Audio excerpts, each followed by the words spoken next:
Ang Ummul Mu'minin, Ummi Abdillah Aisha radhiyallahu anha.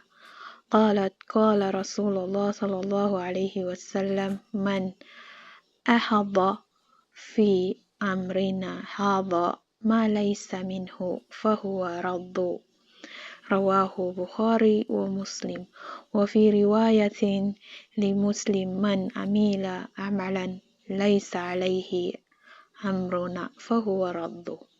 Kahulugan ng hadis ayon sa ina ng mga mananampalataya na si Ummu Abdullah Aisha, kalugdan siya ni Allah, na nagsabing winika ng sugo ni Allah sallallahu alaihi wasallam, sino man ang magdagdag ng bago sa aming utos, bagong pamamaraan na hindi kasama sa aming utos o pamamaraan ito ay hindi katanggap-tanggap, iniulat ni Bukhari at Muslim. At mula rin sa isang salaysay ni